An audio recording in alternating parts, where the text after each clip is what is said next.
Mike Brown, the former FEMA director. Joining us here is the former FEMA director. History, I think, was very unkind to you, my friend. Very unkind. Mr. Brown, thanks for being with us. This is Michael Brown Unplugged. Ho, ho, ho. Welcome to this episode of Michael Brown Unplugged. Let's start out with hypocrisy. I know sometimes this is just way too easy. But how long has it been now? A week, maybe 10 days, that we've been hearing about how bad and racist Donald Trump is because he called Elijah Cummings' district a rat-infested, drug-infested mess and called on Elijah Cummings to do something about it? Oh, everybody in the mainstream media called Donald Trump racist for saying that. Well, let's go back to August 6, 1999. Here's Congressman Elijah Cummings. This recording comes to us from C-SPAN, in which he describes his Baltimore district as... You are well aware that I'm a strong advocate of sound counter-narcotics efforts. And I will say it every single time I have an opportunity. Sometimes I really just think we don't get it. This morning, I left my community of Baltimore, a drug-infested area, where a lot of the drugs that we're talking about today have already taken the lives of so many children. The same children that I watched 14 or 15 years ago as they grew up, now walking around like zombies. This is only 40 miles away from here. And, as much, I am very concerned about what is happening in Colombia, and I think we ought to do everything we can to address this issue. I come here today to speak for the dead. The ones who don't even know where Colombia is. The ones who, like I said a few years ago, had hope. The ones who had become victims, and I call them victims because every time I see one of them standing on a corner like zombies, the pain, I cannot begin to tell you how painful it is because I know that they're in so much pain that they don't even know they're in pain.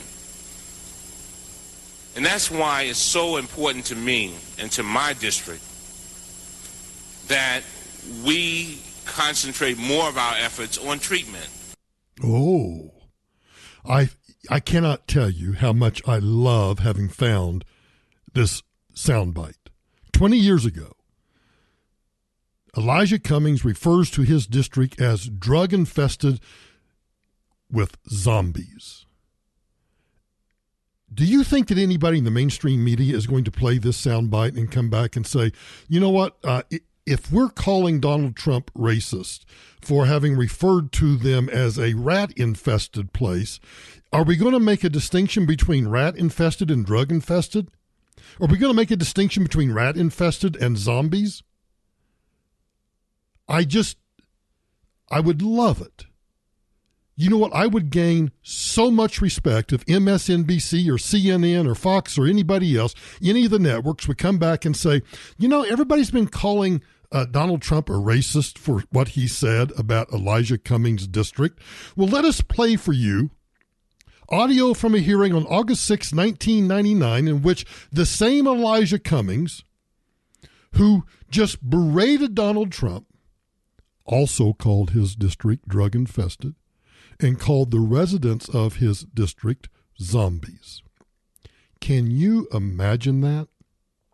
Or can you imagine if anybody, any reporter anywhere, went to every single Democrat, or for that matter, maybe a Republican or two, or anybody else, anybody who has said, yeah, Donald Trump is racist for what he said, play this soundbite for them and say, now do you want to apologize to Donald Trump for calling him a racist? I swear, if you don't know what the phrase jump the shark means, go look it up. But in my opinion, all of these people who are calling everybody else racist, they have jumped the shark. They have taken the word racist and racism and completely stripped it devoid of any meaning whatsoever. It doesn't mean anything. Anything. I don't expect, but I would certainly love it if somebody somewhere would call out the hypocrisy. I'm not going to hold my breath, and I'm not going to wait.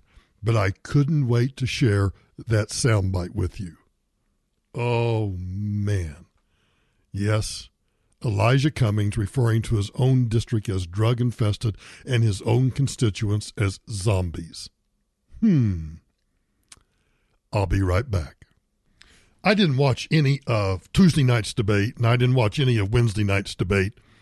I've got better things to do. I got to clip my toenails, or I got to pick my nose, or I got something to do that's better than watching these Democrats flail around. And apparently, I've read that when John Hickenlooper, the former governor of Colorado, when he attacked Bernie Sanders for his socialism, he actually flailed his arms about like Bernie does. Mocking Bernie? Wait a minute. Isn't that some sort of aggression, a microaggression or something? Anyway, again, because I didn't watch it, I have to rely on what I can read in the newspapers and read on the websites and everything else. But the chair of the Democrat Party, Tom Perez, who is a far left Marxist, comes out and screams about to get the memo on climate change, because climate change is an economic crisis. It's a public health crisis. It's a moral crisis. It threatens our universe, and we must take action now. Didn't he get the memo that screaming is not necessarily a great thing to do? Remember the Dean scream?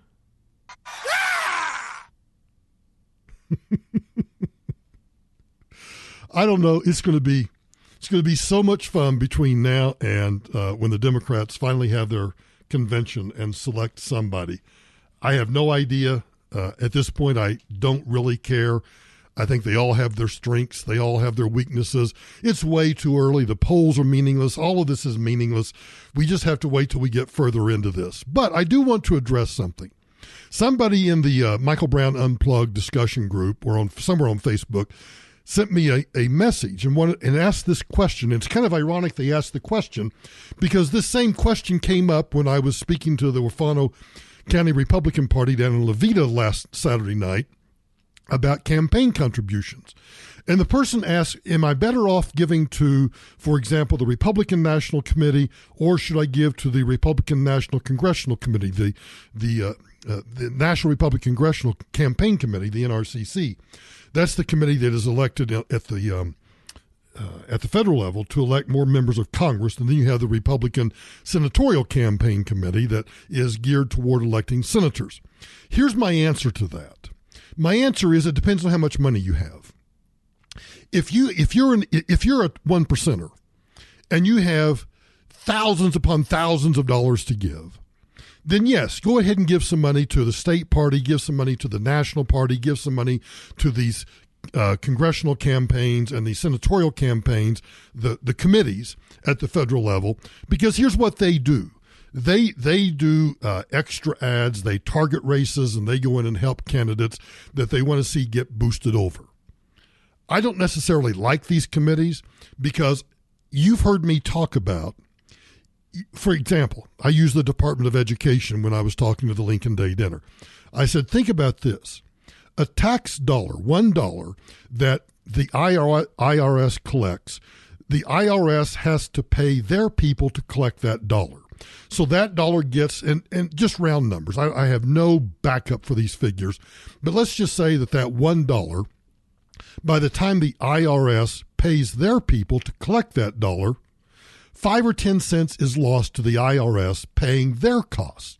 Then the IRS has to send that now, let's just say 90 cents. They now send that 90 cents to the Department of Education. The Department of Education has to pay the program offices that then distribute that money out to the states. Listen carefully. So the Department of Education eats up another 10 cents. So now your $1 that is going to somehow go to a local school board is now only 80 cents. That 80 cents from the Department of Education, that $1 you initially paid, is now only 80 cents. The Department of Education gives a grant to the State Department of Education, not to the school boards, not at the school district level, but at the state level. So the 80 cents gets transferred, for example, to the Colorado Department of Education, who then gives some of that money to a local school board.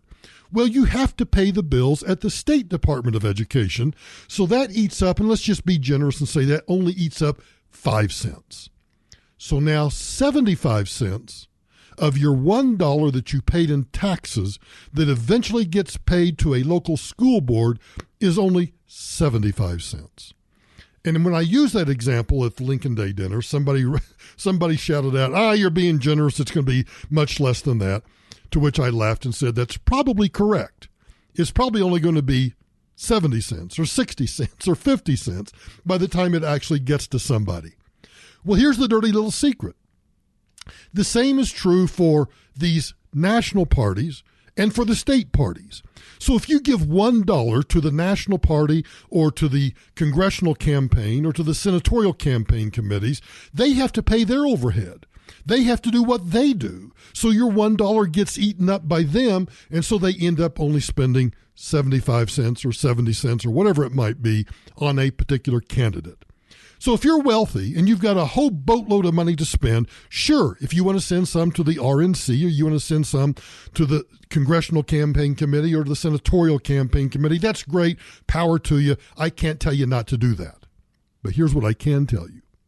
If you only have a limited amount of resources, send it to a candidate that you care about.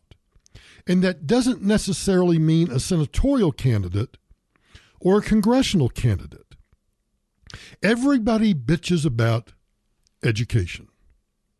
I asked the group the other night, how many school board members they had. And I don't remember what the answer was, but I think it was either 0 or 1. Well, there's a way, if you want to affect the curriculum and the education in your district. Do you not think that Democrats are spending money on school board races? Do you understand that George Soros has a program to spend money on district attorney races? Everybody focuses on the Senate and the Congress. And I understand the Senate and the Congress is important. But if you're concerned about what goes on in your local races, your school board, your district attorney, your state rep, your state senator, your dog catcher, your county commissioner, whatever it is, and you have limited resources, spend the money on the candidate that you think is most important to what's important to you. Because the dollar that you give to a candidate, that's one full dollar that candidate can then spend on an ad, a commercial, a flyer, a get out the vote, paying for gas to drive from town to town, to pay for a hotel room so they can go spend the night in a small community somewhere and get those people's votes. Much more effective spending your money on a candidate. You know, when I talked about this at the Lincoln Day dinner, there was the state vice chair of the Colorado Republican Party was there, and I could see her just, not very happy with what I said. But the bottom line is, where can you spend your resources most effectively? If you have a lot of resources, then give to everybody. But if you have limited resources, don't give it to a state party or a national party. Give it to a candidate, particularly if you have a liberal running against a conservative in a district attorney race, or you have all liberals on your school board. Give it to somebody running for school board. If your county commissioners are all Democrats and you want a Republican in there, give it to one of the Republicans running. They need those dollars. So there's my tirade about campaign contributions. Spend your money where you think it's going to be the most effective. Hang on, I'll be right back. Now, this next story is somewhat complicated because you may have heard that there's been a 10-year-old boy charged with assault after hurting one of his classmates following a tips dodgeball game at school. Here's how the WXYZ station in Canton reported the story. Well, what started out as a playground game is landing a 10-year-old in court on assault charges. He's accused of throwing a ball that hit and injured another child. 7 Action News reporter Jen Shantz talked to parents tonight. Joins us live from Canton with more on how all this happened. Jen? Well, Dave, it all happened here outside Erickson Elementary in Canton back in early April. That's where the two boys were playing, and that's where this incident occurred. But just a few days ago, one of the mothers was informed that her 10-year-old is charged with aggravated assault in juvenile court. These kids are basically playing a game that we all have played. But on April 29th, what seemed like a harmless game ended with one student getting seriously hurt. According to the boy's mother, who asked we not show her face, he has a rare medical condition, making head injuries especially dangerous. According to a police report, during that game, another student threw a ball at his face on purpose. He sustained facial tissue damage to his face. He had a black eye and a bruised nose. Records show the then fourth grader also suffered a concussion. His condition is something Kamishi Lindley says she and her son, Bryce, knew nothing about. Wednesday, Bryce was charged with aggravated assault. I couldn't believe it. This is on top of a one-day suspension, which occurred right after the incident. This is a kid that was playing on the playground with his friends.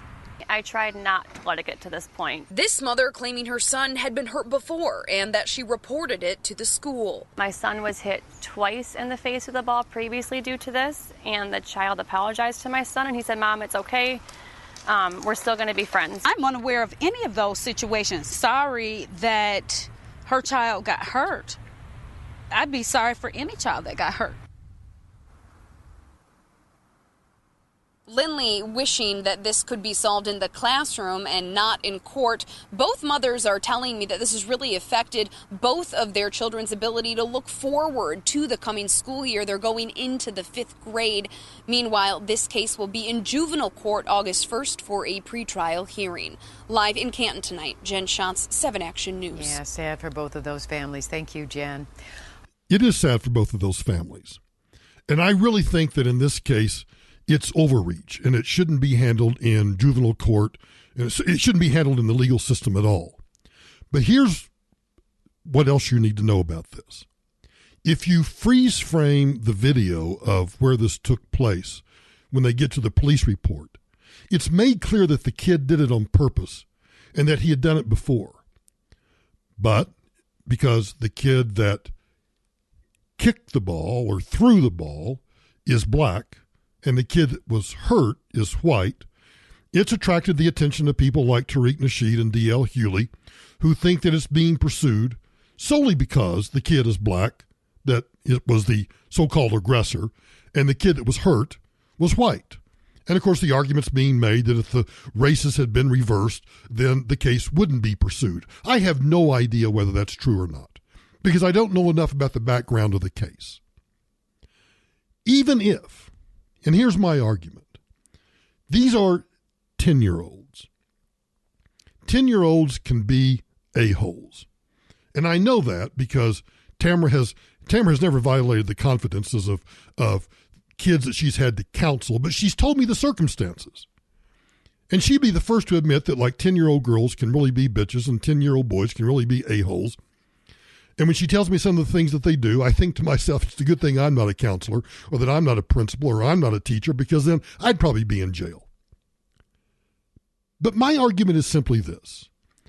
10-year-olds playing tips dodgeball, even if one of the kids is seen or appears to be seen doing it aggressively or on purpose, and even had the intent to try to kick the kid in the face or kick the ball into the kid's face, I would rather see this handled at the school level. Make it internal. Put the kid on suspension. Do something to punish the kid at school.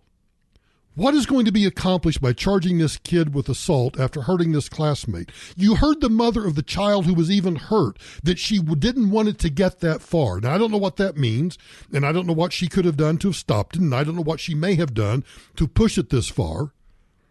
All I know is this one report. But it seems to me that both mothers and both kids are suffering from an overzealous prosecutor. and I don't give a rat's ass about the color of either of the kids. I know they're 10-year-old boys, and 10-year-old boys can hold grudges, and, well, so can 30, 40, 50, 60-year-old boys hold grudges, and 30, 40, 50, 60-year-old men can be aggressive too. But good grief, these are 10-year-olds. Don't put this kid in a position where he may end up with an aggravated assault charge or maybe some lesser included charge at 10 years old. Just stop it. Just stop it. That's all I got to say. Hang on, I'll be right back. Fox News had a horrific story about here's what the Trump War Room tweeted out. Homeland Security investigations, through a DNA test and interview, identified a 51-year-old man who purchased a 6-month-old infant for $80 in Guatemala, and he was trying to use that infant to be released into the United States. Explain the renting program. You know, when I was at the border in El Paso, I couldn't believe how many young children that I saw. I saw one 8-year-old and a 10-year-old. They said, oh, we were with my mother, but she left. She said she was going to get something to eat, and now she's gone. And then you had people who were questionable even as a family. So can you tell us what you've seen in terms of people renting children, renting family, and how they have to pay off the drug lords? Absolutely. This is one of the most concerning areas within the crisis is the exploitation of children. We've had over 5,000 cases this year of adults bringing children across, claiming a family relationship, and it didn't exist.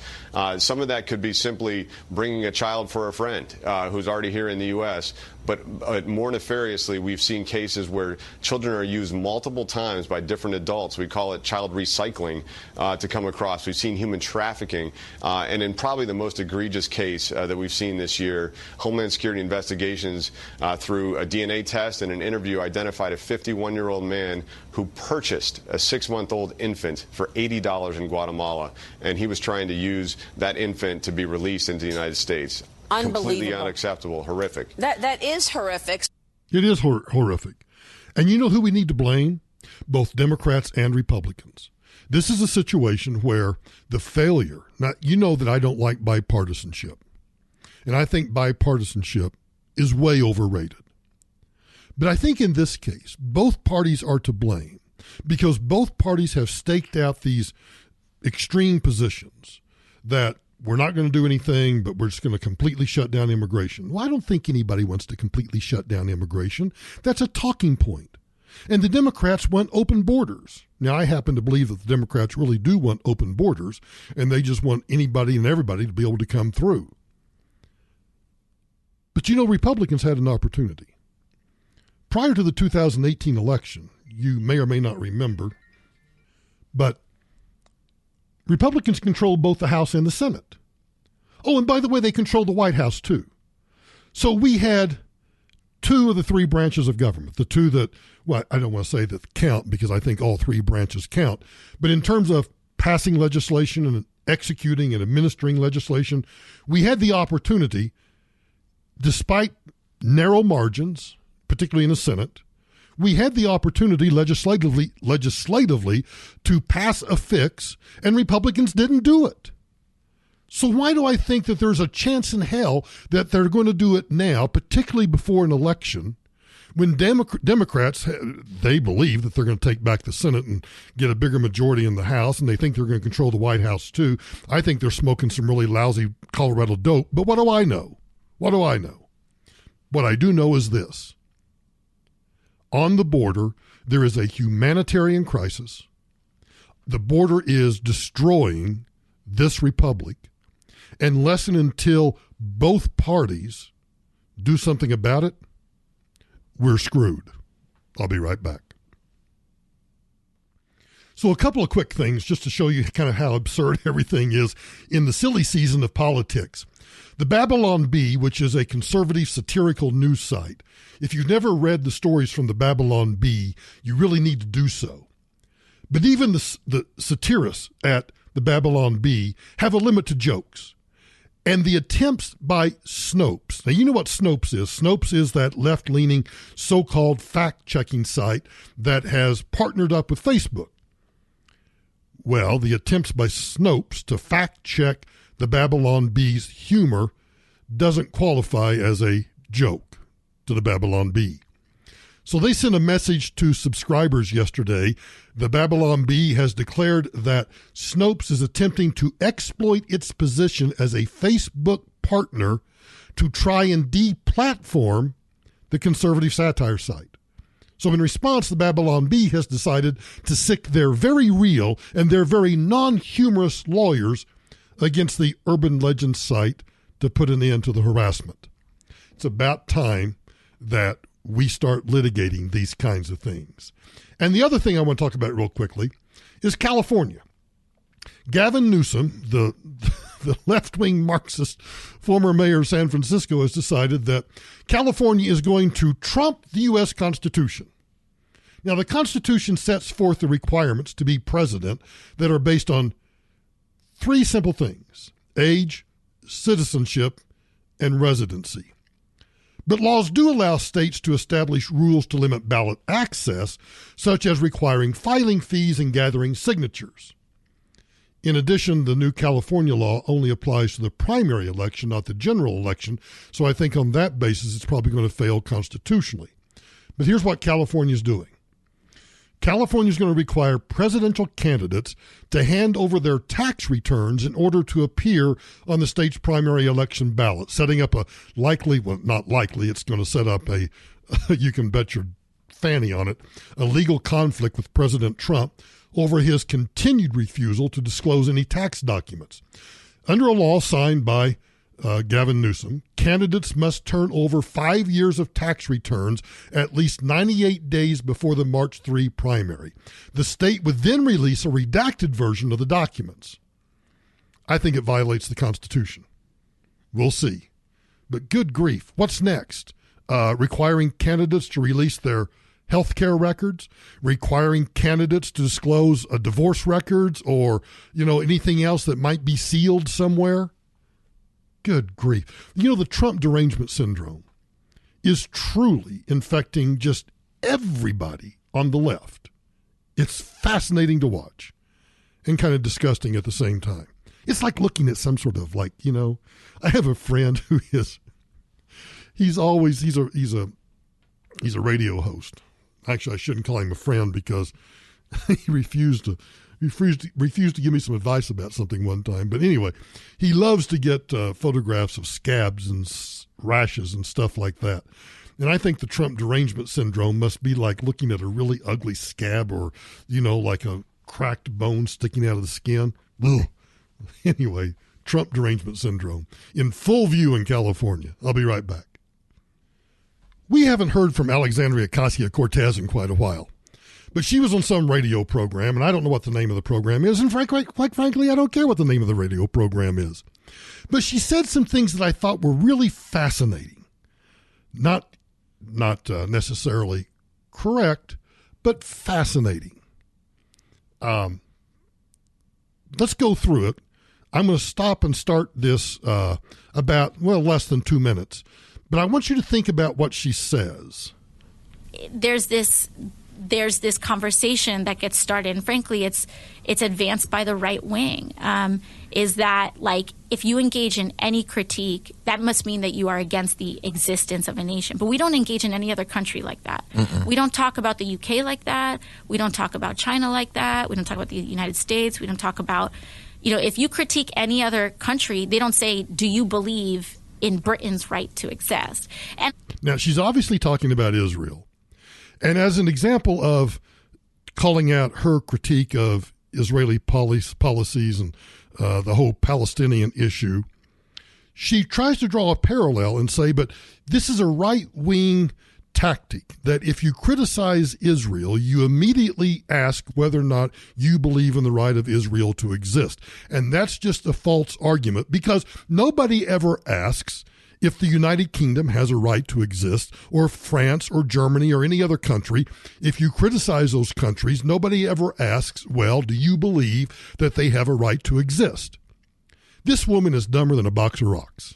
And I'm sorry, but that's if that's offensive to rocks in the audience, well, so be it. The problem is nobody questions the right of the United Kingdom, France, Germany, the United States, or any other nation to exist. but people actually do question the right of Israel to exist. That's why when people start criticizing Israel, you need to understand, where do they come from? Do they come from a position that says, yes, Israel has a right to exist? Or do you come from the position of the Palestinians and Hamas and Hezbollah, or the Iranians who say that they want to wipe Israel from the face of the earth and that Israel does not have a right to exist and they want to destroy it completely? This woman is so stupid.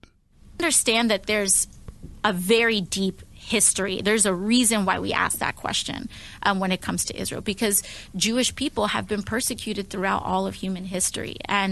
But I don't think that by marginalizing Palestinians, you create safety. I believe that injustice is a threat to the safety of all people, because once you have a group that is marginalized and marginalized and marginalized, then you create a like once someone... Let's just time out for a moment. She's talking about the Palestinians and how they're marginalized. The Palestinians, there was never a country called Palestine. And what they do is they are constantly attacking Israel. And I don't mean attacking Israel with words, physically attacking Israel and physically attacking Jews at every opportunity. Hamas, Hezbollah do the same thing. She's historically ignorant. It has a lot more to do than with the persecution of the Jews, which I'm going to take to. I'm going to make an assumption here that she's referring to the Holocaust, and she's referring to that persecution. She's totally oblivious to modern day persecution of Judaism. Have access to clean water. They have no choice but to riot. Right? Oh, so they have no choice but to riot. I got to remember that. Yes, no choice but to riot. That's all you need to know about the left. If you're marginalized in any way, or if you perceive yourself to be marginalized, you have the right to riot. I'll be right back.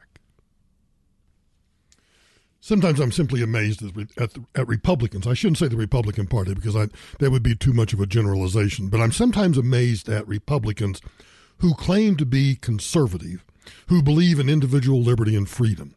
And the latest person to kind of challenge my thinking that Republicans are conservatives, or that we should believe that all Republicans are conservative, is Josh Hawley, a freshman senator from Missouri. He has emerged as, over the past several months, during these hearings involving big tech, Josh Hawley has emerged as kind of a big critic of the big tech companies. Well, Tuesday, he introduced a bill that would ban social media companies from building, quote, addictive features into their products. It's called the Social Media Addiction Reduction Technology Act. That would make it illegal for social media platforms to hook you and me by offering us more content than we request in order to get us to continue on their respective platforms. It takes aims at practices employed by YouTube, Facebook, Twitter, Snapchat. I'll give you an example. YouTube has a feature called autoplay. So if you log on to my YouTube channel, youtube.com/Michael Brown Today, which you should go do right now, there is an autoplay feature button. If I recall, it's up over in the right-hand corner. If you have that on, when you go to YouTube, it will automatically start playing whatever YouTube video you've either searched for, or if you've just opened YouTube randomly, whatever YouTube decides that they want you to watch at that point. And then it will just continue playing YouTube videos based on the previous video that you've watched. You can turn it off. I know. I understand that it's a huge burden, and I understand that, many of you are just too damn lazy to, I'm just going to sit here, and it's like a slot machine in Vegas. It's like a one-armed bandit. You got the autoplay on, You got a Diet Coke, maybe you got a little bourbon and Coke. You're sitting in your big fat chair with your big fat ass, and YouTube's on, and the videos just play and play and play. And then you wonder, 2 hours later, how did I get here? What have I been doing for 2 hours? Just mindlessly watching videos. Because you have the button that says autoplay turned on. Ha! Guess what? You can turn it off. Yes, you can. There's no federal legislation required. The president doesn't have to sign or veto or do anything. There's no executive order required. You can turn that feature off. But we have a Republican that somehow thinks that you can't make those decisions yourself, so he wants to introduce legislation forcing the tech companies to take those features out. You know, when people say there ought to be a law, the problem is way too many Republicans jump and say, well, you're damn right, there ought to be a law. And you know what? I just the other day, my kids were just watching YouTube, and they were addicted to YouTube. They're addicted to this. They're addicted to that. And so I'm going to pass a federal law that forces big tech companies to, do what you can already do, which is just turn them off. IA President and CEO Michael Beckerman said in a statement, there are a wealth of existing tools that allow users to make choices about how they engage online. Choices. Well, we can't have no damn choices. No. You understand now why I get PO'd at the Republican Party a lot? You tell me, is this a good use of federal government time? I thought we were all about choice. I thought we were all about making individual decisions. Josh Hawley, apparently not so much. So speaking of choice, if Pete Buttigieg can marry his lover, and if transsexuals can do whatever they want to do, and if I or you or anybody else can decide that, well, what between our legs doesn't make any difference, I identify as something else, or like Rachel Dolezal, if I decide that, well, I'm a white man, but I want to identify as a black man or a brown man or whatever, we can do that, then we've really kind of reached the point where this story shouldn't shock us. You see, there's really no reason that 49-year-old former swimsuit model Elizabeth Hoad cannot marry a golden retriever. From the New York Post.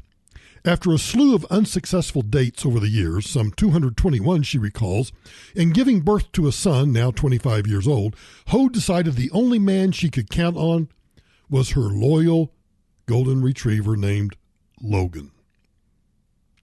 Logan is a 6-year-old that she has owned for a year. So congratulations. Holy matrimony has now been reduced to farce. Now you can move on to the other pillars supporting civilization and just tear those down too. I love my dog.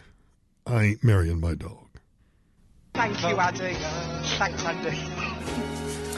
Dearly bewowed, I stand here today to join together Elizabeth Mary Frances Hoad and Logan Humphrey II, the Golden Retriever. If any persons here present has a bone of contention as to why they may not be joined together, I will now pause to let them speak, bark, now or forever hold their peace. Do we have the rings, please? Yeah, I'm here, darling. Sorry. Yes, I'm here. I'm actually... It's okay. Shall I hold his lead? Yeah, you hold the lead. Thank you, Ken. Have you got the rings, yeah? He's wagging his tail. Elizabeth. Yes. Okay. Do you, Elizabeth, take Logan to be your very own pedigree chum, to take for walkies from this dog forward, for better, for when you are in the doghouse, for richer, for when Logan occasionally bites the hand that feeds him, even when one of you is as sick as a dog, to puppy love and to cherish till the end of a dog's life do you part. I do. And Logan, Hello, darling. Will you take Elizabeth to lead you on walkies for the rest of your life? I do. Can we have the rings, please? Oh, sorry, I already gave it to her. Elizabeth, repeat after me. Repeat after I give you this ring. Oh, I give you this ring. As a sign that you are the top dog in my life. As a sign that you're the top dog in my life or on my life? Yes, correct, yeah. Yeah. With my body, I promise to take you for daily walkies. Oh, with my body, I promise to take you for daily walkies. And all that I have in my doggy treat cupboard, I give to you. And all that I have in my doggy treat cupboard, I give to you. And all those cuddles on the sofa, I share with you. And all those cuddles on the sofa, I share with you. Now, Logan is feeling a little bit rough this morning, so, Kem, if you could place the ring with Elizabeth, and Elizabeth, could you place the bracelet onto Logan's paw, please? I've already put the ring on you. I'll just give you... Yes, please. Where am I putting it on? No, she'll put it on Logan. Logan, sit. Good boy. Ken, remind me not to ask you to be best Sorry, friends. So I just put a hat on him as well. Logan. Oh. Logan, do you agree to take Elizabeth to be your partner for life? I'll take that as a yes. He doesn't look very happy, does he? Well, I think you better pronounce them wife and dog, because... I'll take that as a yes. I pronounce you now as dog and woman. Amazing! Well, at least they had a little bit of fun, right? Congratulations! All in fun. So much. What can we say? Daytime Thank television. you very much indeed. People feeding feral cats can be a problem, but it would be better if big government didn't come to stomping in with its hobnail boots. Nancy Segula lives on Havana Road in Garfield Heights, and a couple of years ago, the cat started showing up on her back porch. That's right, Garfield Heights. You know, as in the cat, the cartoon cat. It began with me feeding the stray kitties. Nancy Segula lives on Havana Road in Garfield Heights. I used to have a neighbor that had a couple of cats, and he moved away. And when he moved away, he left the cats. Segula says the cats started showing up on her back porch. I would always feed them and take care of them because I was worried about them, and I'm a cat lover. And then once my neighbors around here started being unhappy about it, then they called the animal warden. Nancy received her first citation in 2017. And then a couple more. Total 4. But her latest citation required her to appear before Magistrate Jeffrey Short last week. Scared and nervous.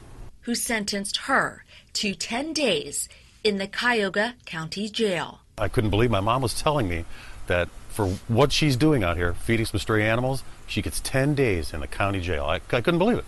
Nancy's family was horrified. I'm sure people hear of the things that happen downtown in that jail. Not a lot of good things at all. And they're going to let my 79-year-old mother go there? In Garfield Heights, it is illegal to feed stray dogs and cats under Ordinance 50523. So here's what I think. I'll let you hear the rest of the story. You can hear the rest of the story in just a moment. So if it's illegal to feed the stray dogs and cats that might show up on your back porch, how about if we just shoot them? Yeah. How about we just start shooting the little kitties and the little doggies that show up on your back porch? Feral cats, stray dogs. Yeah. What are they going to do then? Now, you can't shoot and just injure. You have to shoot to kill, because otherwise that might be inhumane and causing unnecessary suffering. So you have to make sure you just kill the you-know-what out of them when you shoot them. You think she'd go to jail for that? However, Nancy's family does not believe the punishment fits the crime. I understand my mother has broken the law repeatedly with this, and that is a law in Garfield Heights. But it should have been reviewed individually. Why would you send the 79-year-old lady to jail just for feeding cats? That it's too much of a sentence for me for what I'm doing when there are so many other people out there that do so many bad things. You think that this was a big joke, right? Oh, no. You know, if civil society were functioning properly, neighbors could explain why she has to stop feeding the cats and she might stop feeding them. But, today we find ourselves resorting to the heavy hand of government coercion over everything. And the result of doing that, a 79-year-old lady sitting in jail because she felt sorry for these stupid cats. Now, the neighbors probably had a reason to be annoyed. I don't know what the number is here, but there are millions of feral cats that live in different neighborhoods in different cities. A liberal neighbor insisted on feeding them, despite protestations that they were burying yards in cat crap. The neighbor doesn't have a yard. But there is a tight little area behind her home where dozens of cats have taken up residence. Now, probably due to the overpowering smell, it appears that, maybe they've stopped feeding the cats. The numbers have begun to fall, but there's a lesson there regarding the world's most important graph, which is this.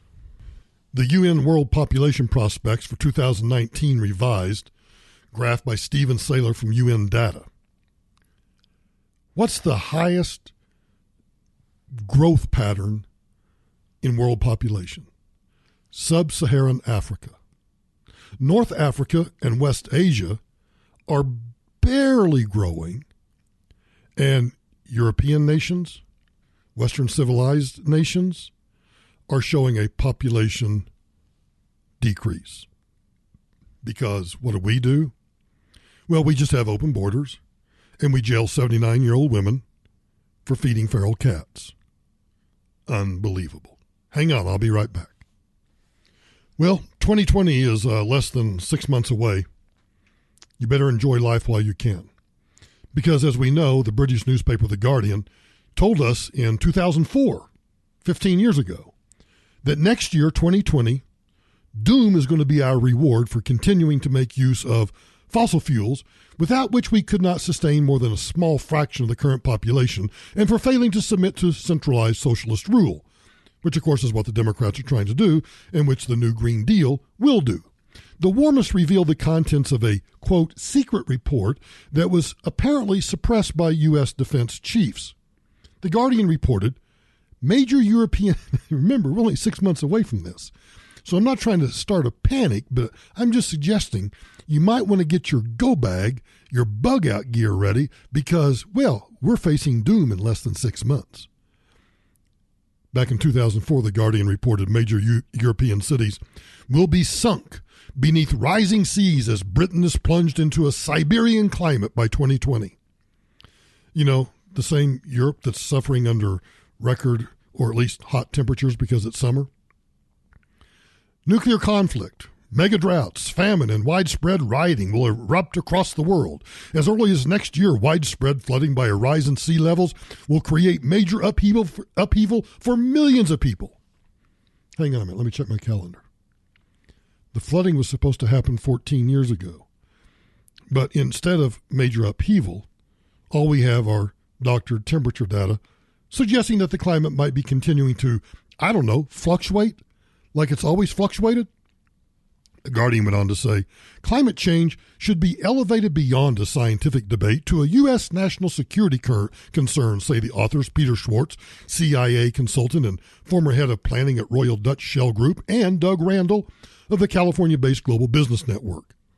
Allegedly, the Bush administration, suppressed this report in the interest of big oil because we were all about big oil.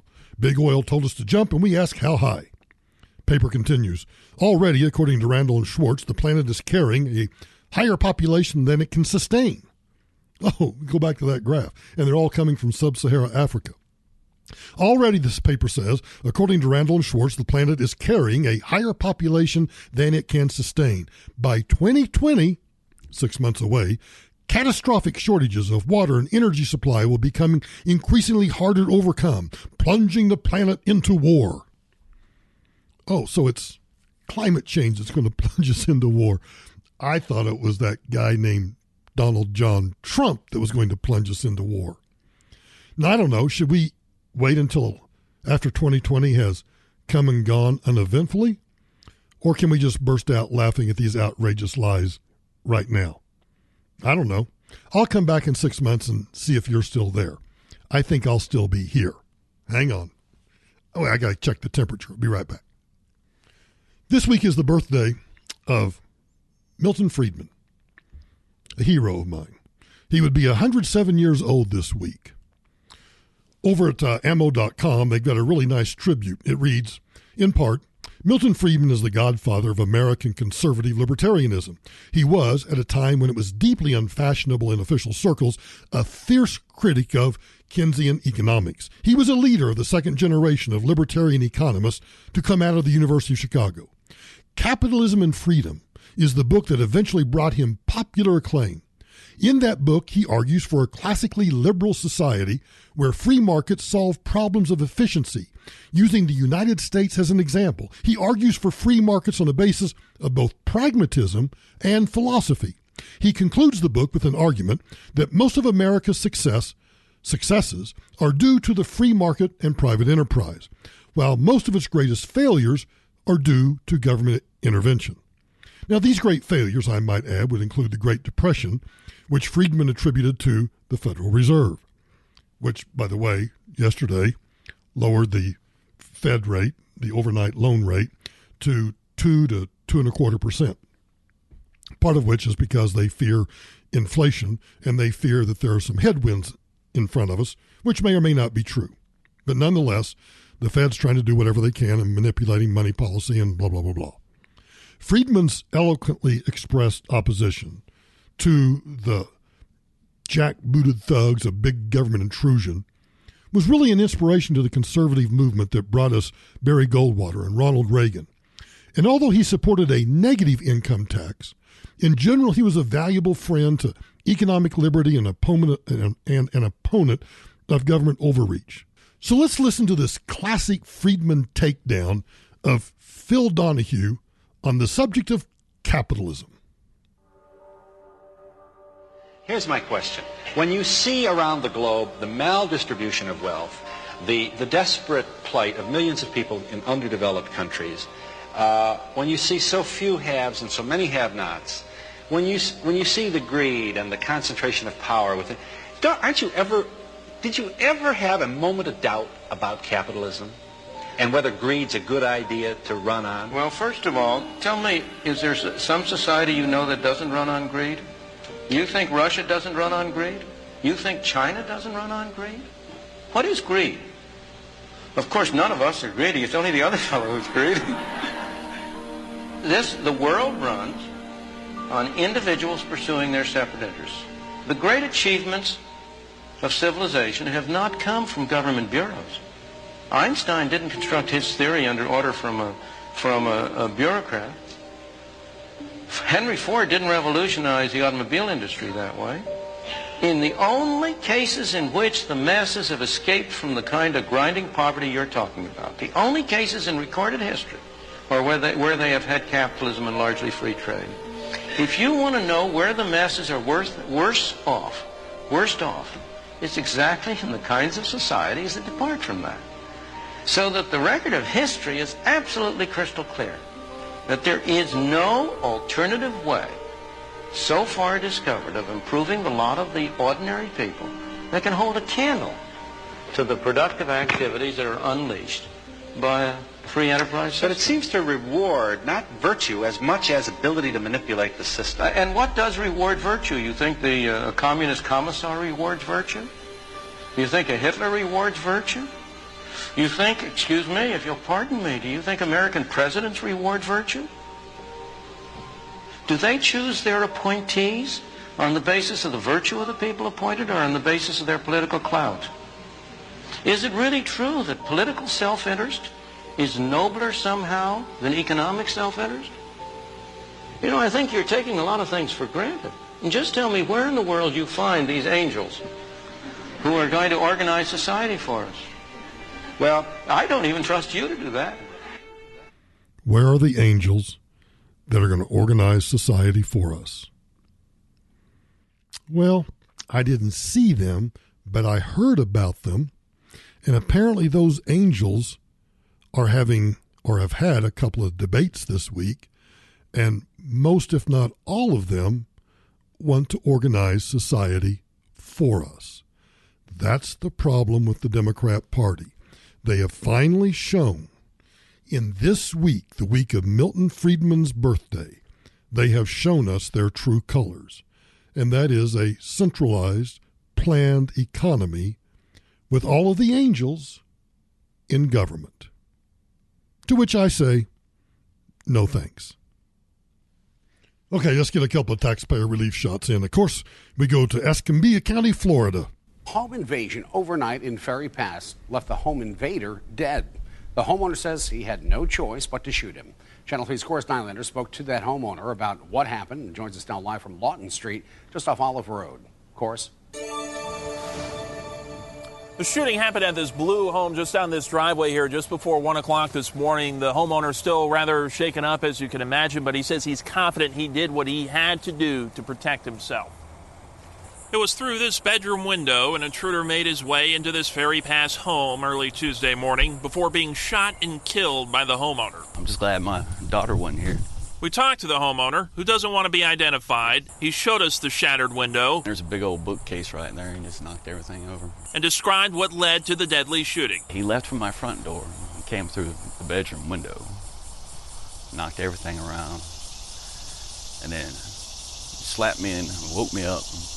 And he said something about something on fire and then left out the front door. Then a few minutes later, I heard him coming back through, so I went to the window and I grabbed my pistol, and that was over with. When he saw the man he shot, he recognized this was someone he's dealt with before. The same guy broke in about 2 years ago. He's not sure why he tried to break in again, but says he didn't want things to go this way. I didn't mean to kill the guy, but that's pretty much just shooting for a warning shot. But he feared for his safety and believes he did what had to be done. If you're scared for your life, do what you got to do. I love that. You're scared for your life, you got to do what you got to do. Perfect taxpayer relief shot. An Oklahoma resident shoots 4 intruders trying to kick down the door of the home. Oh, but you only need a small capacity magazine. You don't need more than 5 rounds. I mean, 4 intruders, and you're not going to miss because you're a perfect marksman. You're a perfect sharpshooter, while you're just going to boom, boom, boom, boom, and take down all 4 of them. The Oklahoma State Bureau of Investigation is investigating a shooting that occurred in Haskell, Oklahoma, around 6:30 in the morning. The OSBI was requested by the Haskell police chief to investigate after several people tried to kick in the door of a home located in the 300 block of West Hickory. There was an exchange of gunfire, and 4 individuals were injured. They are currently being treated at a Tulsa hospital. Not yet fatal, but the point being, high-capacity magazines, here's where you better be glad you had one. Thanks for listening to this episode of Michael Brown Unplugged. I don't know what happened. Yesterday we had a problem with the iHeart app. I don't know what the problem was, but if you use the iHeart app to download the podcast, for whatever reason, it did not get distributed to the iHeart app, but I've put in a trouble ticket to see what happens. We'll see what happens today. But of course, you can always listen to us on the iHeart app, except for yesterday, obviously. You can get us on iTunes, you can get us on Spreaker, any place that you get any podcast app. You can search for Michael Brown Unplugged and download the podcast and listen to it at your leisure. I would ask you also to follow us on all of our social media accounts. You can simply do that by going to michaelbrowntoday.com, michaelbrowntoday.com, and you'll see at the bottom of the page there all the icons for the different social media accounts.